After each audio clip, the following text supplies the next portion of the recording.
Bismillahirrahmanirrahim. Rabbi shrahli sadri wa yassirli amri wahlul 'uqdatam min lisani yafqahu qawli. Rabbi zidni ilman warzuqna fahman.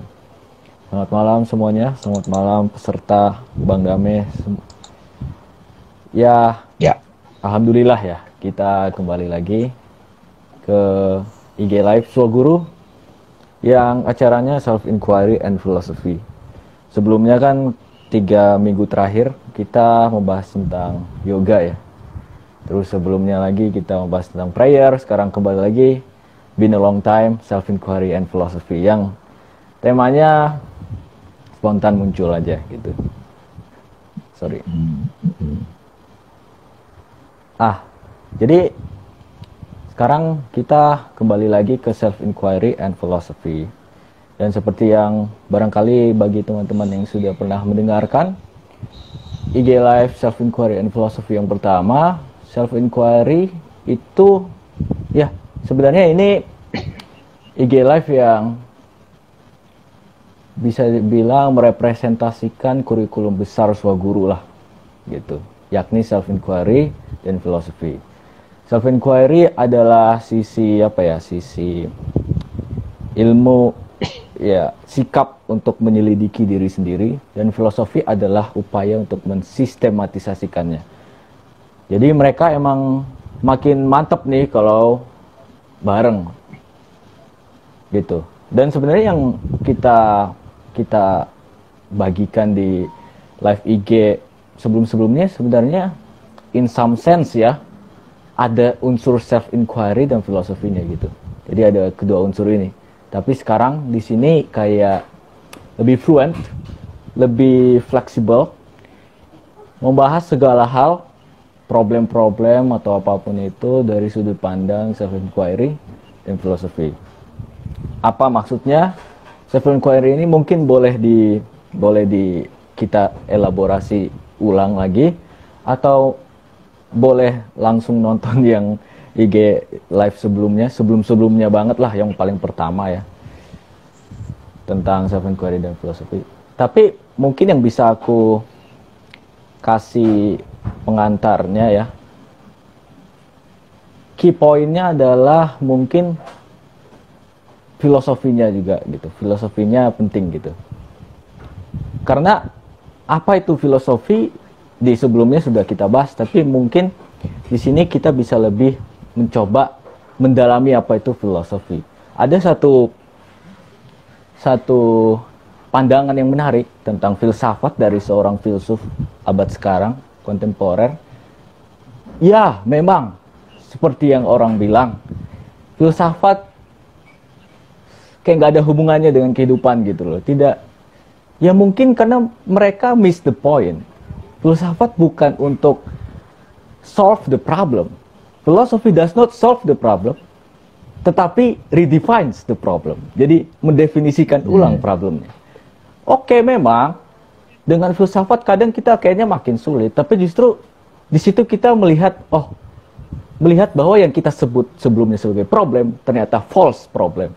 Cuman problem permukaan yang seharusnya kita cari solusinya adalah yang di bawahnya, fundamentalnya. Gitu. Itu menurutku menarik. Jadi lagi-lagi ya mungkin memang filsafat untuk problem-problem praktik mungkin ya tidak misalnya sekarang lah corona gitu, kita nggak perlu filsafat untuk untuk membereskan corona lah, jelas banget. Tapi di kehidupan sehari-hari kita bertemu dengan segala hal yang kita sudah anggap normatif gitu, padahal sebenarnya aneh kalau dipikir-pikir. Nah itu nanti apa yang aneh itu nanti mungkin jadi topik kita gitu. Jadi gini, apa yang aneh menurutku adalah sebenarnya sebelumnya ada 3 topik yang ingin dibahas yang terpikir lah. Tetapi kemarin ya saat epistemologi itu muncul topik yang mungkin cukup menarik untuk dibahas sekarang itu dibanding yang lainnya gitu. Dibanding 2 yang lain, aku memilih yang satu ini. Nah, apa sih kita kesel gitu. Why do we kesel? Gitu. Why do we hate someone? Gitu. Ini sebuah problem, sebuah masalah, dan berguna sekali filsafat di sini untuk melihat bahwa mungkin yang kita sebut sebagai problem is a false problem. Jadi apa sebenarnya yang underlying itu? Nah, itu mungkin yang bisa kita bahas sekarang. Ya. Apa itu? Kenapa kita kesel? Oke. Apa yang kita kesalkan? Objeknya apa gitu? Boleh itu. Oke, mulai dari situ ya Bang Arif ya. Ya, silakan. Oke, Bang Arif dan teman-teman, Bismillahirrahmanirrahim. Dengan nama Allah yang Maha Pengasih dan Penyayang. Assalamualaikum warahmatullahi wabarakatuh. Sahabat-sahabat, ini sudah ada 18 orang yang mau mendengarkan yang tema sebenarnya yang ribet nih, tapi kita buat agak renyah nih sama Bang Arif nih teman-teman. Jadi Bang Arif tadi mulai mengangkat satu pengantar, yaitu mengapa saya kesal gitu kan? Karena memang kenyataannya Rip, banyak orang kesal ya. Diakui atau tidak, atau ya banyak orang kesal. Ya, pertanyaannya ya kesal itu gitu. Benar. Iya, kenapa aku kesal gitu? Sampai bahkan sampai aku benci gitu ya, benci itu. Iya, itu. Nah, mulai dari sini dulu Bang Arif. Oke. Tadi sebetulnya Bang Arif memulai dan teman-teman sekalian, apa sebetulnya problem?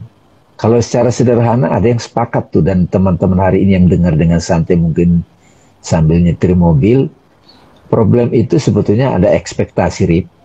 Ada ekspektasi, gua maunya begini. Gua maunya pendapatan aku sebulan 10 juta. Yang terjadi 5 juta. Berarti ada jarak, Rip. Antara harapan atau kita sebut ekspektasi dengan kenyataan yang dia alami. Nah, ekspektasi itu wilayah pikiran. Gue maunya sekian, 10 juta. Maunya pikiran. Tapi yang terjadi adalah 5 juta. Jadi ada jeda. Nah, disitulah sebetulnya muncul problem gitu ya. Nah, kalau misalnya saya mau 10 juta, tahu-tahu dapat 10 juta. Oh, apakah itu problem? Bisa ya, bisa tidak. Tapi sementara ini, wah kan sesuai keinginanku gitu, Rip. Sesuai keinginanku gitu. Oke? Nah, tapi sebenarnya setelah terwujud apa yang kita inginkan, kok gini doang? Nah, gitu kan? Nah, kita mulai mengecek lagi. Benar nggak sih gue ingin 10 juta gitu, Rip? Sama juga yang tadi. Gue maunya dia begini. Dia baik sama gue. Kok dia nggak begitu sama aku? Gue kesal sama dia gitu. Jadi, asal-muasal problem itu, teman-teman sekalian, adalah pikiran kita itu suka bikin standar, Rip. Suka bikin standar ekspektasi tertentu. Misalnya nih, Rip, kamu sayang sama seseorang. Ya, wah mencintai dia gitu, Rip. Misalnya pacar lah, apalah gitu, Rip. Tahu-tahu kamu berharap dia begitu juga dong sama kamu di pikiran. Tahu-tahu kamu ngarap dia mestinya chatting kamu. Tahu-tahu dia nggak chatting. Ya akhirnya, kok dia nggak gitu sih sama gue. Nah, di sini padahal sebetulnya kalau kamu sayang sama dia, Rip, ya udah sayang aja. Karena menyayangi aja tanpa mengharapkan sesuatu, nggak ada ekspektasi, itu sudah happy, ya nggak, Rip? Sama seperti kita ngobrol-ngobrol di sini, Rip. Kan waktu itu dibilang di sini, teman-teman, Bang Arif pasti tahu. Kita bikin yuk dialog swaguru, self-inquiry and philosophy gitu ya. Oh, masa sih? Iya, nggak apa-apa. Yang dengerin 3 orang nggak apa-apa gitu kan. 3 orang itu kan tercatat 3 tuh di situ. Nah, ternyata ya kita minimum expectation, tapi kita lakukan aja omongan ini asik gitu, Rip. Nah, begitu kita lakukan ini dengan asik, misalnya even itu 2 yang dengerin atau 1, nggak apa-apa, yang penting kita lakukan gitu. Jadi di sini, Rip, kesal itu datangnya dari mana? Kalau kita pakai filosofi ya, karena ini dialog filosofi, teman-teman, dalam filsafat, Rip, diingatkan, selalu ada 3 pertanyaan utama. Apa itu kesel? Oke. Adakah itu kesel? Ya. Kemudian mengapa kesel? Nah, yang ketiga itu mengapa kesel kan? Ya. Mengapa kesel? Nah, kok bisa ada kesel? Mengapa kesel? Latar belakang. Jadi teman-teman yang hadir di sini, kapanpun menghadapi problem, Bang Arif mengangkat problem kesel, ya bisa sama mertua, bisa sama guru, bisa sama dunia ini, bisa sama politik gitu ya, bisa sama presiden, gubernur. Sama Kok diri gitu sendiri sih ya? juga bisa. Sama diri sendiri, gue kesal sama diri gue gitu. Nah, lakukan 3 pertanyaan ini teman-teman. Apa sih kesal ini? Nah, disitulah nanti fungsi self-inquiry. Ya. Begitu kita bertanya dengan bertanya loh ya, bukan mempertanyakan. Karena kalau mempertanyakan itu beda dengan bertanya.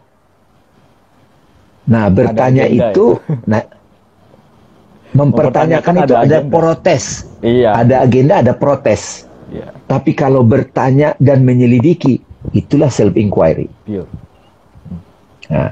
Nah, kalau filosofi kan bertanya apapun dan menyelidikinya. Kalau self-inquiry, bertanya dan menyelidiki dirinya. Makanya ini kita gabung teman-teman. Self-inquiry dan filosofi. Mudah-mudahan teman-teman yang mengikuti dialog self-inquiry dan filosofi ini mulai terbiasa matang meneliti apapun gitu. Halo Mbak Aini, teman-teman, salam semua ya yang hadir di sini. Ya, yang usia muda, yang senior, yang junior, silakan hadir di sini ya. Mudah-mudahan anak-anak muda juga mulai hadir. Nah, kembali ke yang tadi, Rip. Apa itu kesel? Adakah? Adakahnya itu apa? Material,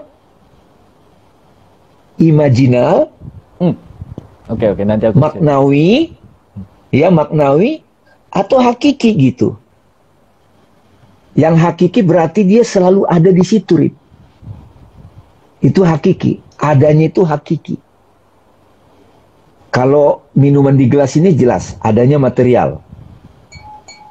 Oke.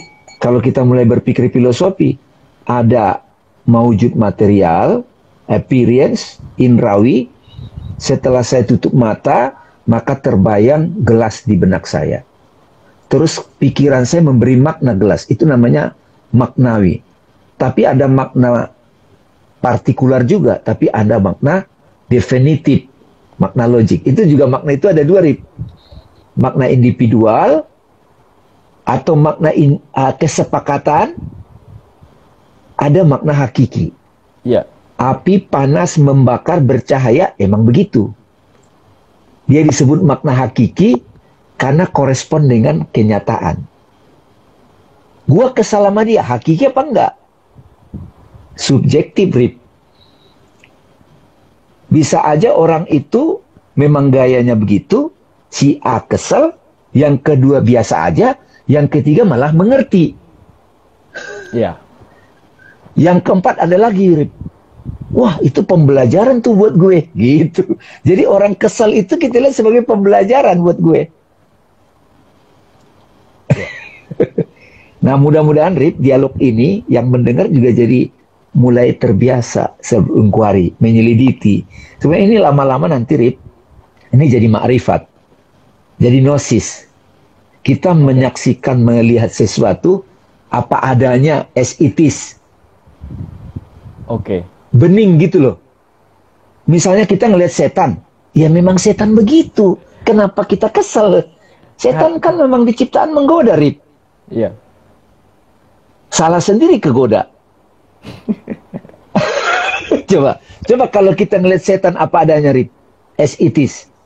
Ingat ya, self-inquiry teman-teman dan filosofi ini itu membawa kita, kalau kata Rumi, melihat segala sesuatu apa adanya.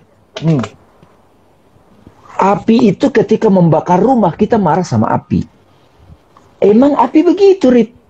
Api kan membakar. Ini di bukunya Jalaluddin Rumi, nih, Rip. Nih, contoh ya, sufi besar. Sang sufi, oke. Ini bab pertama nih ya, biar teman-teman juga tahu. Judulnya adalah melihat hakikat segala sesuatu. Kalau bahasa Inggrisnya itu lebih enak, Rip. Bahasa Inggrisnya seeing things as they are. Seeing things as they are. Jadi self-inquiry ini pegang lagi nih, Rip. Self-inquiry ini dan filosofi ini akan mengajak kita menyaksikan peristiwa apapun as they are. Apa adanya. Oke, menarik ini. Kira-kira kalau apa adanya ada kesal nggak, Rip? Harusnya nggak ada. Harusnya nggak ada gitu. Tapi kenapa kesal? Nah, baru pertanyaan kedua, why? Why? Apa itu kesal?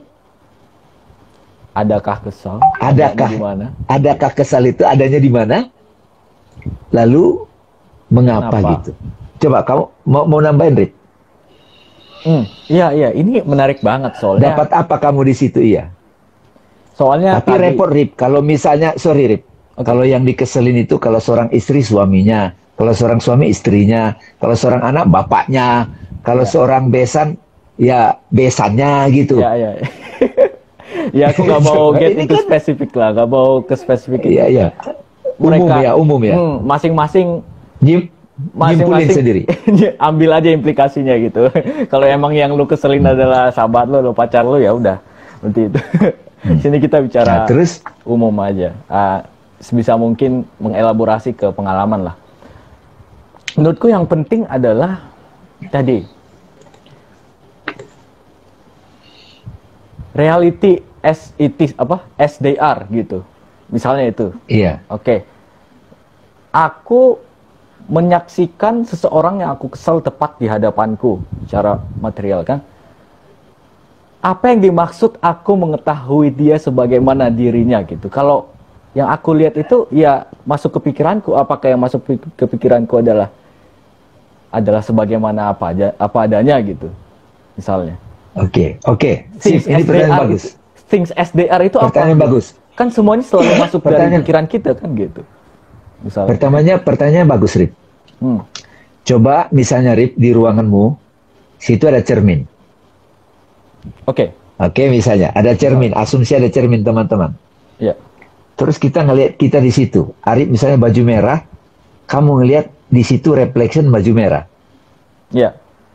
Apakah kamu protes pada si merah itu?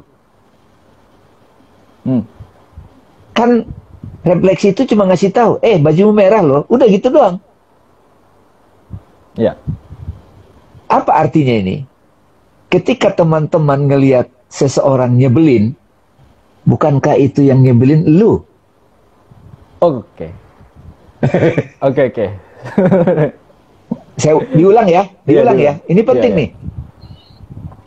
Ketika kita ngelihat fenomena, nah fenomena sekarang ganti ada cermin, teman-teman. Nah begitu kita ngelihat cermin, saya misalnya baju biru, kita ngelihat baju biru, bukankah yang tampak di situ memberitahu baju kita warna biru? Itu SDR. Kok bajunya biru sih? Itu kan warna bajumu. Nah, means ketika kita kesal ketika katakanlah secara objektif, Rip, orang itu pemarah dan kita kesal, bukankah melalui fenomena dia yang marah itu membuat kita bisa melihat diri kita yang pemarah, kesal. Oke. Kalau sudah begitu, Rip, setiap kita ngelihat fenomena, kita tidak lagi ngelihat problem. Problem itu karena kamu pakai kacamata buram. Maka semua jadi buram. Padahal apapun yang terjadi, as it is sebetulnya. Gunung meletus. Emang dia masih meletus, siklus. Apa adanya. Ya marah ya begitu. Api ya begitu. Tapi menjadi problem, Rip, ketika itu pada manusia. Karena akal kita mengasumsikan dia kan punya pilihan. Iya. Ketika harimau mencabik-cabik kancil, dia makan. Karena memang harimau begitu, Rip. Ini memang tahap awal terkesan kita kayak garing.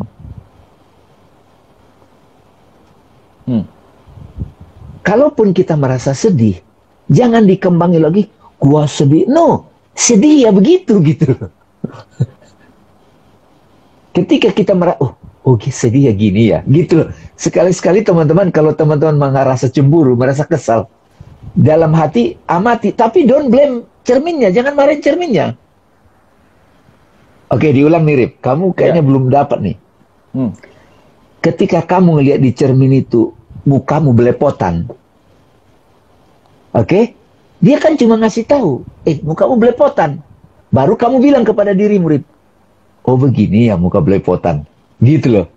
Iya, iya, iya. Nah, sekarang kita ganti refleksinya itu emosi. Kita melihat orang yang marah-marah, terus kita ikut marah. Kita nggak bahas dia, kita nggak, nah itulah self inquiry. Kita refleksi kepada dia. Oh gini ya marah-marah. Gitu loh teman-teman. Biar mengalami, Rip. Iya, dapat kok. Iya, iya. Hidup ini kan mengalami. Kalau kayak kita acting cemburu gitu. Kamu acting cemburu, Rip. Coba ini nambah lagi nih. Kalau tadi kan cermin teman-teman. Sekarang acting. Arif, kamu skripnya adalah kesel. Oke, mainkan. Kamu aktifin dulu dong rasa kesel kan. Habis itu, nyebelin orang. Kamu acting. Habis itu kamu tonton. Oh, gini ya, kesel gitu. Iya, iya. Jadi ketika kita bisa menyelidiki dan mengamati entitas kesal itu, Rip, nah disinilah sebetulnya maknanya makrifat itu dan tujuan self inquiry itu. Makanya filosof itu ketika dia memilah-milah apapun, oh marah begini, kesal begini, dia sebetulnya menjadi pengamat terhadap dirinya, pengamat terhadap emosinya, menjadi pengamat terhadap pikirannya. Iya, iya, iya. Nah, kebanyakan orang menjadi emosi itu. Dia lupa mengikut sertakan, menyadari sang pengamat dalam penelitian itu. Jadi siapapun teman-teman di sini yang masih berada di sinetron kesel gitu. ya kan, skrip kesel, skrip cemburu, skrip marah. Sekali-kali jadilah pengamat saat marah, tapi saat yang sama kamu menjadi pengamat terhadap marah itu. Nah, gimana tuh memerankan itu? Ya. Karena marah, benci, kesel itu come and go, changing. Tapi sang pengamat di balik semua yang mengamati marah, benci, kesel itu tetap, Rip.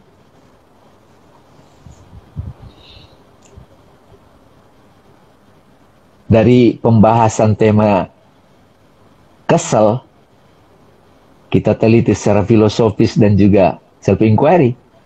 Lama-lama kita membahas semua, segala hal gitu.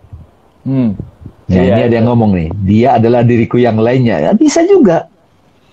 Iya, iya. Nah, akhirnya orang nanya, Rip, pernah nanya nih, Bang Dami masih ada masalah nggak gitu? Apa ya? I know what's the definition of problem. Terus dikasih tahu, saya punya ekspektasi 10 juta, pendapatan sebulan, tahu-tahu dapat 5 juta. That's problem, definisi umum. Tapi sekarang aku ngelihat fenomena itu bukan lagi problem apa? Sebuah tanda. Sebuah refleksi diri. Ya of course kita, goncang pada saat lupa gitu. Tapi begitu sadar lagi, ingat lagi. Makanya kan di agama, ini Tante Nadia nih yang nanya nih, Kak Nadia. Ya nanya, apa Mas Bang Dan masih punya problem? Problem saya ngerti, tapi sebenarnya apa problem? Ditagih utang. Bisa dia problem ini kalau itu. Kalau kita punya expect begini, kenyataan yang terjadi menurut maunya kita nggak sesuai, that's problem. Tapi kalau kita ngeliat kita ditipu orang misalnya, oke, sebentar goyang, oh ini toh namanya kesel, ini toh namanya merasa terhina, rasa terhina. Oke, ini pertanda nih, aku lagi nggak sadar, aku lagi nggak balance. Oke, aku seimbangkan sekarang, back to silent. Ini tema ini, Rip, malam ini malah membongkar banyak problem loh. Nah, itu maksudnya tadi pengantarku tadi, filsafat tidak menawarkan solusi, tapi justru malah meredefinisi cara lagi. melihat ulang. Mendefinisi, Kata Plato, hidup yang tidak diperiksa tidak layak dijalani. Betul. Iya, iya. Tapi Bang Arif, bagaimana bukan membuat sih? Kita punya akal kan, kita punya hati. Mestinya kita berfilosofi atau self-inquiry. Tapi kebanyakan ras manusia sudah lama lupa kemuliaan dirinya. Ya. Dia terjebak pada sinetron hidup. Dalam Buddha nyebut itu dukkha. Dukkha artinya ketidakpuasan. Kalau di Hindu namanya samsara. Kalau di Islam itu yang disebut neraka yang berputar-putar itu. Iya, iya. Circle of hell. Tapi filosofi itu tidak sombong. Ya. Mereka itu selalu meneliti. Karena begitu dia terguncang, dia teliti lagi. Ini rasa baru apa nih? Kok aku nggak tahu selama ini? Gitu. Ya. Bang Dami udah santai bahagia ya Bang. Nah, gini teman-teman.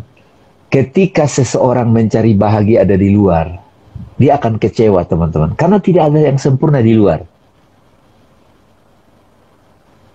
Even pengalaman indah, Rip. Kita mengenang pengalaman ini itu lama-lama bosan juga. Iya. Jadi gimana solusinya? Balik ke subjek. I am happiness. I am peace. Kalau I am adalah peace, nah mencintai orang itu adalah perayaan, joy, berbagi. Bukan mengharap dia harus mencintai aku. Bukan mengharapkan dia harus melayani aku. Ketika kita mencintai, menyayangi, ya mencintai aja. Karena orang suka nyebut unconditional love. Tapi yang memahami akal, apalagi ego, nggak bisa di unconditional love. Orang yang unconditional love sebetulnya ketika dia sadar, you are love itself. Your essence is love itself. Dan infinite love. Ya. Cuman gini Rip, kalau sudah bicara begini, nggak berfilosofi jadinya gitu. Sudah. Ya, nah, that's why justru dari filosofi itu, makanya aku suka banget kata-kata tadi itu. Emang seringkali filsafat tidak berperan sebagai solusinya, tapi membuka jalan untuk ke solusinya gitu loh. Jadi kalau kita nggak berfilosofi tadi, tidak meneliti ulang kan, kita nggak bakal masuk ke dalam self inquiry jadinya kan, gitu. For me, ini semua bisa mungkin dan sangat terbantu dengan pandangan sebuah kesadaran bahwa sedih, marah, dan segala emosi atau sentimen itu objek. Bagiku gitu. Dan ternyata betapa tidak obviousnya pandangan ini, tidak jelasnya pandangan ini gitu. Begitu buram gitu kalau kita tidak berfilsafat bahwa sebenarnya rasa kesel kita, terus apapun itu, rasa sedih, cemburu, jealous, itu sebuah objek. Kamu sebuah subjek gitu loh. Dan sebuah pelajaran yang aku dapat juga selama ini adalah ketika kamu mengidentifikasi kamu sebagai objek. Nah, itu letak itunya tuh. Letak problemnya di situ. Ya, kalau material jelas aku beda dengan HP-ku jelas banget lah. Tapi makin ke dalam makin fluid gitu, makin lebur, makin susah kita mengatakan bahwa kesedihan adalah objek, aku bukan kesedihan, aku beda dari dia gitu. Jadi kalau benar-benar pas ngerasain kesedihan atau rasa kesel, emang bener pas kita sadar dia beda, kita jadi oh ini kesel gitu. Jadinya ya kayak kita ngerasain ketawa. Kopi. Oh, ini kopi gitu loh. Jadi yes. Itu penting banget mensadari sedih adalah objek, kesal adalah objek. Kamu bukan kesedihan, kamu bukan kesel gitu. Itu sebuah objek. Jadi gantinya gini, Rip. Jadi kalau orang mengatakan aku sedih nih, aku kesel nih. Oke. Balik nanya, Rip, cara filsafat. Oke, kamu bilang apa? Aku kesel. Coba, aku yang mana yang kamu maksud dengan yang mengatakan kesel itu. Hmm. What do you mean I pada pengalaman itu? Itu satu. Tapi juga ada satu guru Rip, namanya Rupert Spira. Dia bilang gini, ketika kamu mengalami sedih, I am sad kan, atau cemburu, I am jealousy. Kamu sekarang ganti, I am aware of sad. Nah itu maksudnya. Itu dia. Jadi apa ya? Ya, yang aku pelajari tentang paradoks ya justru malah tepat sekali ketika kita menyadari batas-batasan, kita justru liberation gitu. Tepat sekali kita menyadari, kita liberate. Tepat sekali kita menyadari aja gitu. Di situ kita liberation, maksudnya merdeka gitu kan, kayak tadi aku mau menyebutkan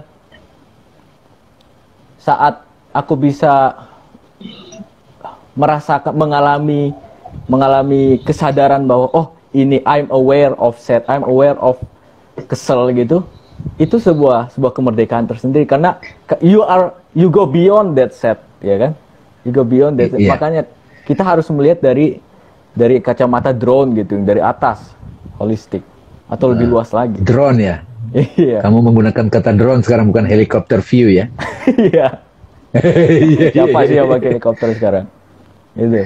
Dan betul, dan Rip, ketika aku bisa melihat dari drone, menyadari subjek yang menyadari sang subjek,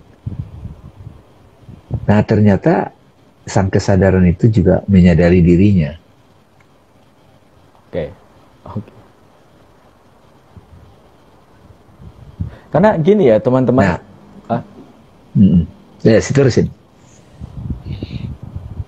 Ini sebenarnya membawa ke implikasi bahwa ujung-ujungnya ya, sifat kita ketika kesal itu udah jelas, jangan menyalahkan yang kita kesalkan itu. Siapa sih yang kita kesalkan gitu kan ujung-ujungnya.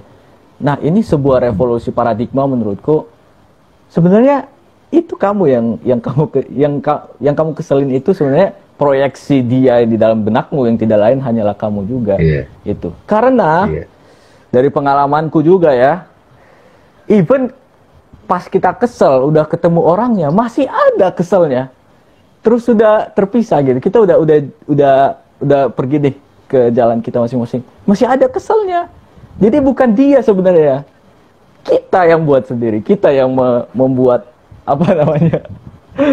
Suatu objek yang kita kesalkan itu sendiri. Kita yang buat sendiri gitu ujung-ujungnya. Lah makanya kan sebuah mirror, sebuah cermin gitu. Nah, kenapa muncul kesal itu? Disitulah nanti jawabannya adalah ignorant.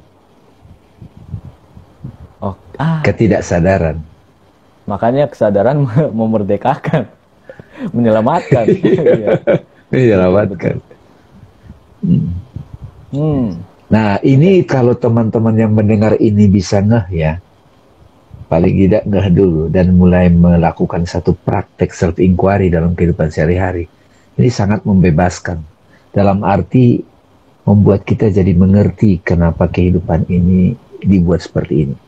Kalau teman-teman mau lebih explore, bisa juga loh, kematian menakutkan. Jangan-jangan persepsi terhadap kematian itu yang menyeramkan. Kematiannya sendiri kan sebuah keniscayaan yang terjadi, Rip. Iya. Kalau kita mau meneliti kematian, kematian itu kan keniscayaan. Emang mesti terjadi. Tapi ketika ada pemaknaan kematian yang membuat kita keliru paradigmanya, nah itu jadi menakutkan efeknya. Nah, kalau ditanya para pecinta kayak Rumi, dia merindukan kematian, Rick. Karena dalam kematianku aku mengalami persatuan dengan kekasihku gitu. Nah, cuman kan ini perjalanan. Sekali lagi ini tidak bisa hanya sebuah konsep. Katanya kematian itu nikmat, tapi pengalaman pikiran dan perasaan dia sehari-hari tidak begitu gitu. Ya. Nah, kalau misalnya Arif bertemu dengan teman-teman anak-anak generasi Z kan, generasi Z samanya ya sekarang ya. Teman-teman yang SMA, yang kuliah, dialog-dialog mereka, komen-komen mereka di Instagram ataupun YouTube gitu. Itu kan sebenarnya kita bisa membaca tuh level kesadaran dia saat dia berespon seperti itu gitu teman-teman. Iya. Silakan teman-teman praktek ya, atau yang mau tanya jawab juga boleh di sini, Silakan, tapi silakan. kayaknya nggak terlalu berat kan diskusinya.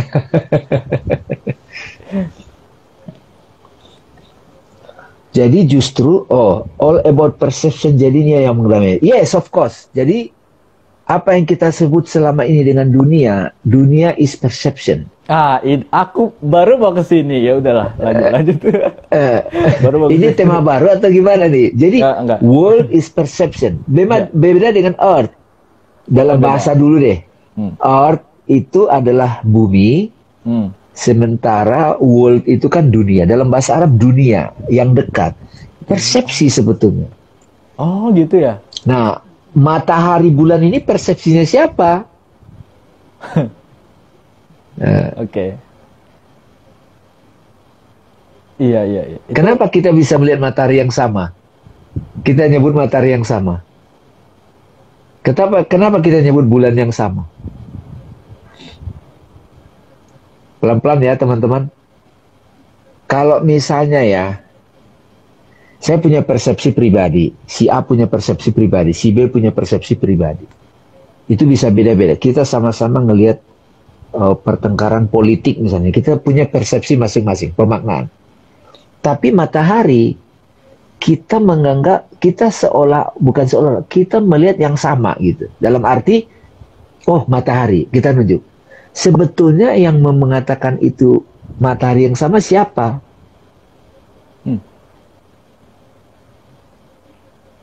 Bisa juga kan yang lebih dari sekedar matahari juga, misalnya kayak cinta yang universal atau kedamaian gitu. Kita merasakan yang sama itu apa gitu kan. Jadi menurutku, siapa yang memaknai itu sama?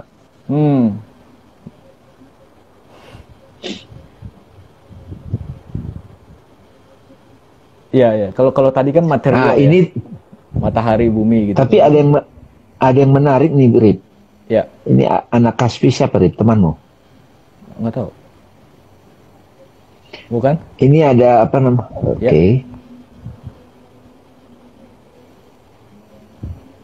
Oke.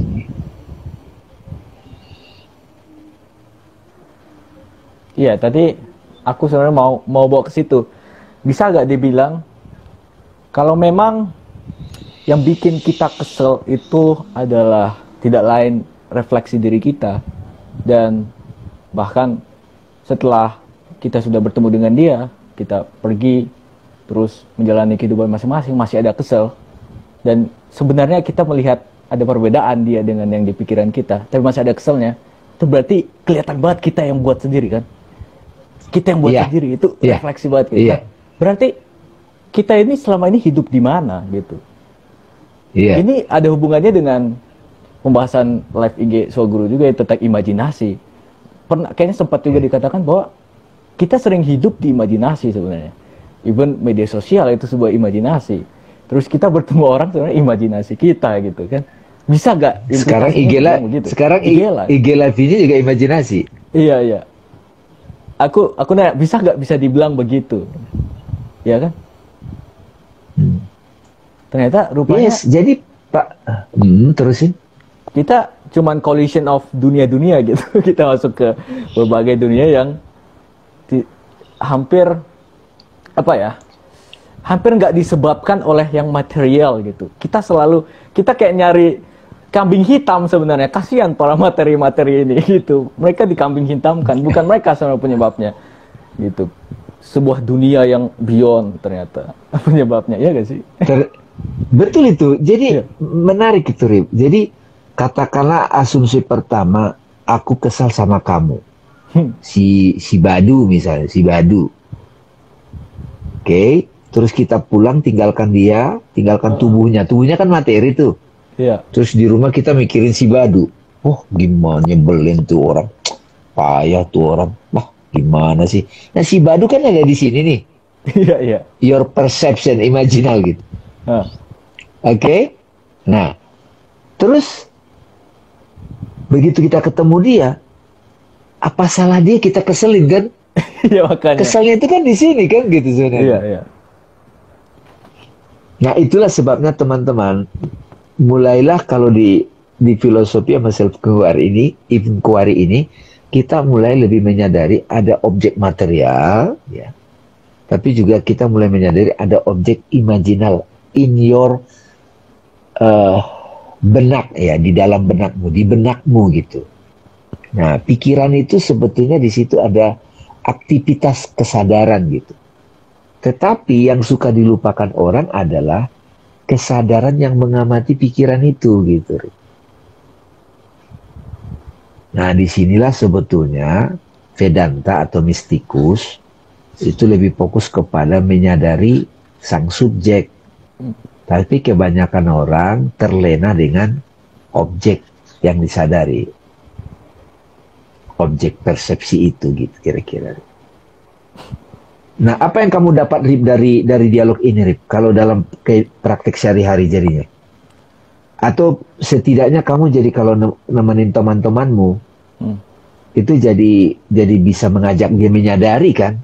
Iya, iya. Jadi ya dialog kan? iya, betul. Iya. Sebenarnya mungkin kita juga nggak boleh nggak boleh memaksakan orang masuk ke sinilah, karena ini memang perlu intensivitas diri kita sendiri gitu untuk berdialog tuh. Bahkan ada satu kayaknya kata-kata Kalim ya, yang paling ditakuti orang Kalium menghadapi dirinya sendiri. Itu susah banget orang menghadapi diri sendiri. Jadi mungkin kalau misalnya ada yang bergulat dalam problem ini, mungkin apakah dari dogma dulu gitu bilang, oh ya itu hanya pikiranmu, itu hanya refleksimu saja, itu apakah bisa membantu ya? Mungkin apa dia harus menyadarinya sendiri gitu, atau dicekokin dulu, oh itu cuma refleksi, itu cuma ditunggu dulu. Kadang itu juga mungkin gimana membantu? Tidak permanen, Rip. Tidak permanen. Bisa goyah juga ya. Sementara aja. Misalnya gini, wah kalau dia misalnya ketipu, oh itu sudah takdir gitu. Iya itu kadang bisa backfire. Iya. Jadi hati-hatilah. Ya, tapi sementara membantu. Kalau teman-teman misalnya tiba-tiba dia perusahaannya bangkrut gitu kan. Nah kalau pikiran kan ngolah, oh, kenapa ya bangkrut begini. Memang itu sifat kerja pikiran. Ya. Tapi kalau ada tiba-tiba dia sudah tidak berdaya, ada yang ngasih tahu, itu udah takdir, udah takdir gitu. Ya sementara dia oke. Tapi besok kalau datang lagi, keganggu lagi gitu. Belum tentu. Nah karena itu teman-teman dengan praktek self-inquiry ataupun filosofi ini, kita mulai membaca pola berulang. Kenapa ini berulang? Kenapanya itu bukan kenapa memprotes ya. Kenapanya itu untuk mencari tahu asal muasal. Sehingga kita jadi paham bagaimana itu terjadi. Kalau kita sudah paham ketika kita tidak nyaman, kita tentu tidak mau mengulang. Itulah jadinya. Jadi kita tidak bisa titip orang itu harus mengerti melalui kita. Betul. Sama seperti orang mau sehat ya, ini ada Kak Nadia di sini, mau sehat yoga, nggak bisa dititip. Lu deh yoga sama gue, nggak bisa. You yoga sendiri, you olahraga sendiri. Oke. Sama juga dengan kalau kamu mau bangun sadar, nggak bisa. Lu deh yang buat saya sadar, nggak bisa. Lu yang makanya seorang guru, seorang guru sebenarnya menemani murid untuk membuat murid itu sadar pada dirinya. That's essence of sebuah guru. Tahu gak, itu topik satu lagi sebenarnya yang aku pikirkan, peran seorang guru. Tapi iya boleh tuh. Nah. Dulu. Ini ada pertanyaan lagi. Silakan. Bagaimana dengan cinta? Apakah persepsi juga? Nah, begini.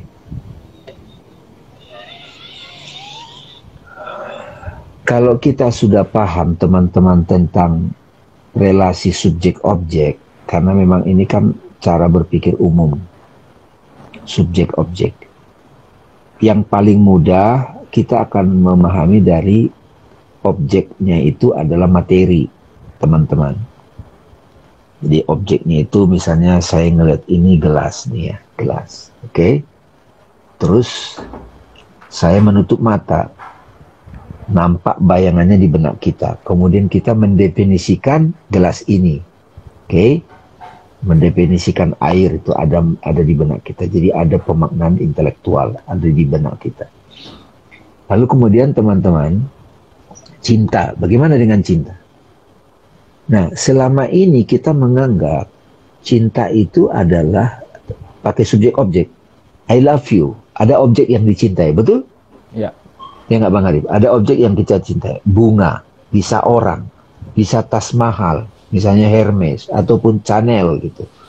Kita mencintai bunga. Oke. Kita mencintai orang karena dia begini. Tapi ketika dia tidak sesuai dengan apa yang pikiranku mau, nah mulai tuh goyang tuh. Cinta kalau menuntut objek itu tidak permanen, teman-teman. Jadi pikiran itu cara kerjanya dia mengobjektifkan segala sesuatu, termasuk cinta itu. Padahal kalau kita teliti lebih dalam, ya, cinta itu adalah sebuah kesadaran yang hadir sebagai present gitu. Jebakannya kalau cinta itu kita lihat sebagai objek di luar sehingga ide jadi persepsi, nah itu jadi changing gitu, nggak permanen. Tapi begitu kita mulai menyadari cinta itu sebagai ekspresi dari aku aktif untuk berbagi, berekspresi, melayani. Misalnya bernyanyi nih, Rip nih. Nyanyi nih misalnya, ya, biar ini aja nih, gaya aja.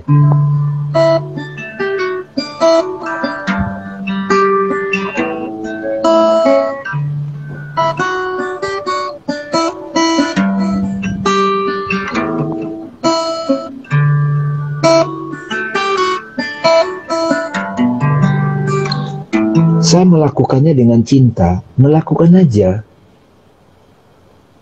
Kalau tiba-tiba ada yang menyukai, apakah dengan dia menyukai itu saya jadi senang? Oke, saya senang dia menyukai. Tapi besok saya mengharapkan waktu saya main disukai orang, tiba-tiba orang tidak kasih, jadi kecewa. Jadi jangan sampai pada waktu kita lakukan ada pikiran di sini ngarap gitu. Ya, so subjek nggak perlu objek. Jadi cinta aja, no objek. Yes, the final destiny of love is formless. Nah ini mulai dapat nih rasa atau Tuhan. Apakah itu persepsi? Oh gini, kita coba tanya siapa sih yang mempersepsi? Ya. Siapa yang mempersepsi? Nih Mbak. Yang Mbak Aini ya. Siapa yang mempersepsi?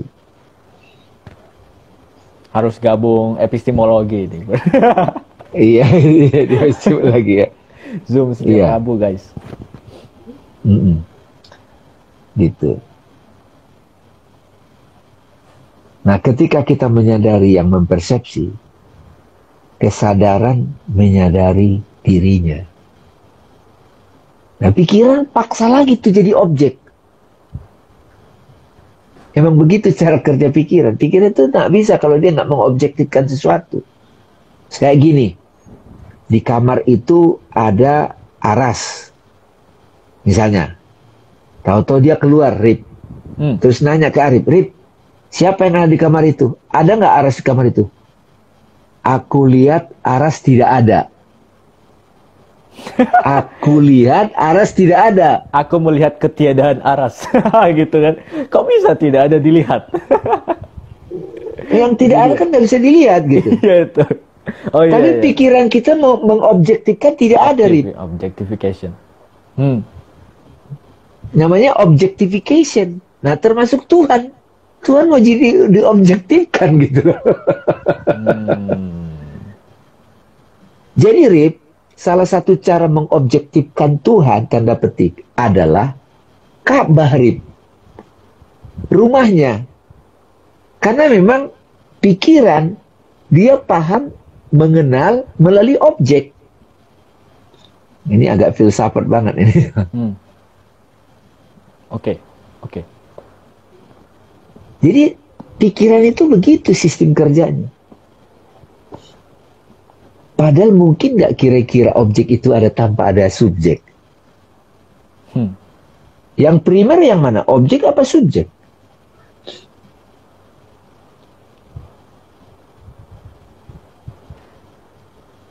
Iya nggak? Objek yang diketahui apa yang mengetahui? Makanya nanti objek itu reflection, Rip.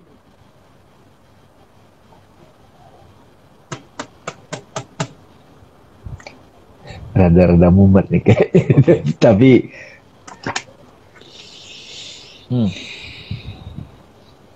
udah 1 jam loh, Ri, kita nih.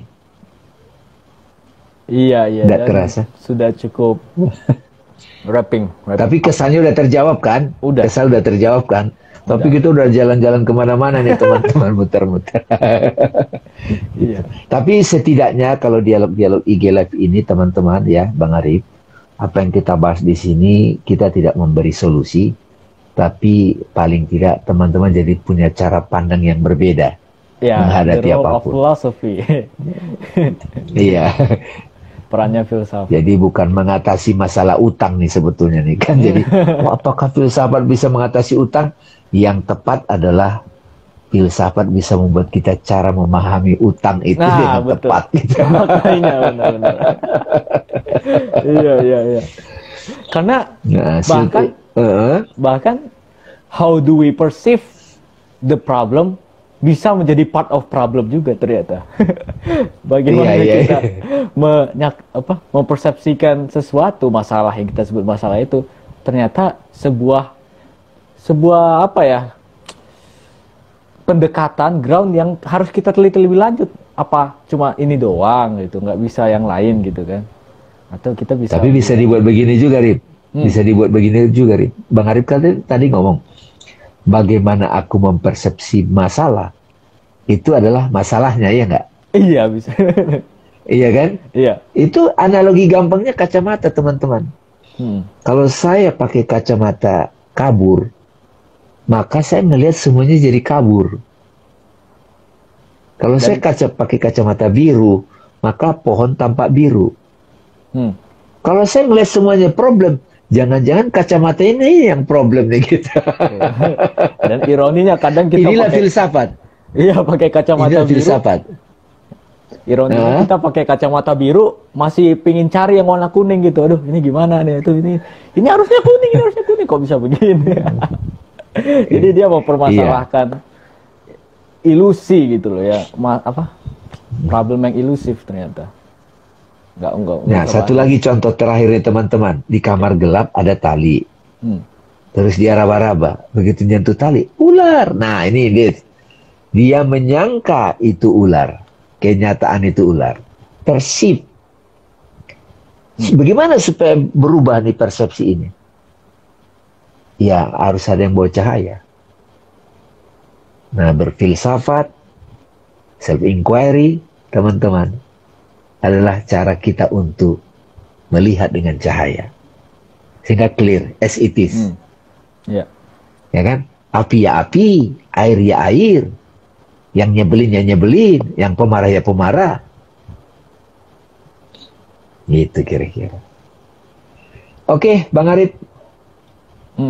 Masih ada lagi, Rip? Cukup ya? Cukup. Terima kasih teman-teman. Terima kasih sahabat-sahabat sekalian telah mendengarkan dialog ini. Semua. Mudah-mudahan, makasih Bang Arif. Bang Arif ini bertugas untuk memancing gitu ya.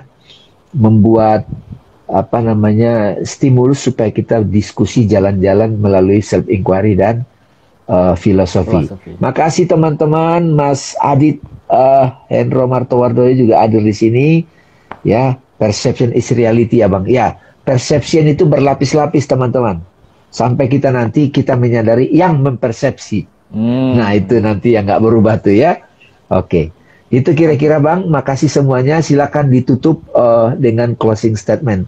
Makasih Pak Andi, Pak Adi semuanya. Assalamualaikum warahmatullahi wabarakatuh. Waalaikumsalam warahmatullahi wabarakatuh. Terima kasih banyak semuanya. Kita udah bahas banyak. Ini juga aku muncul muncul apa ya, motivasi untuk bertanya ini juga kemarin sebenarnya.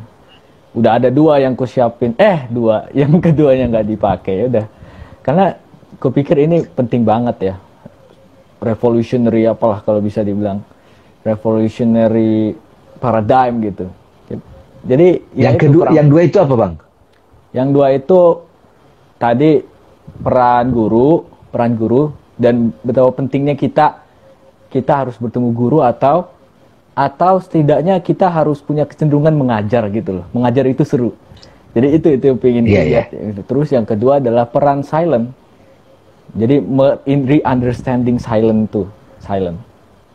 Jadi 2 itu. Oke, boleh tuh nanti ya, Rabu ke depan ya? Boleh. Ini Kamis ya? Oh iya, Kamis depannya. Oke, terima kasih Bang Arif. Assalamualaikum warahmatullahi wabarakatuh.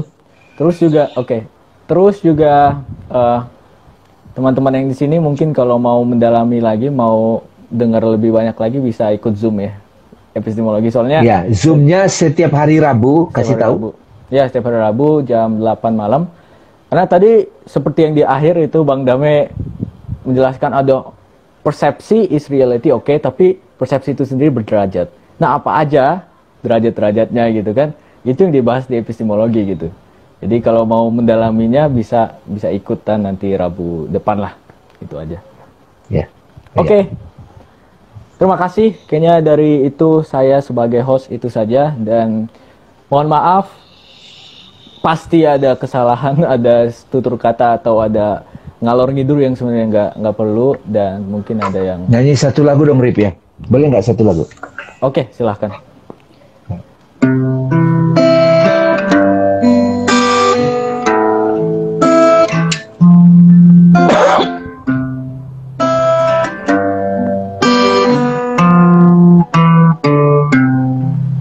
When I find myself in times trouble, nothing it comes to me, speaking words of wisdom, could it be? And in my eyes of darkness, she is standing right in front of me, speaking words of wisdom, could it be? Let it be, let it be, let it be, let it be. Whisper words of wisdom, let it be. Let it be, let it be, let it be, let it be. Whisper words of wisdom, let it be.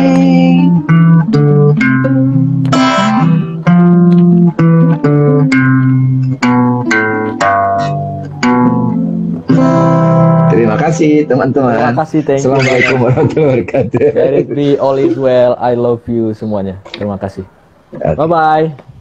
Selamat berjumpa Bye-bye. di hari Rabu dan hari Kamis depan.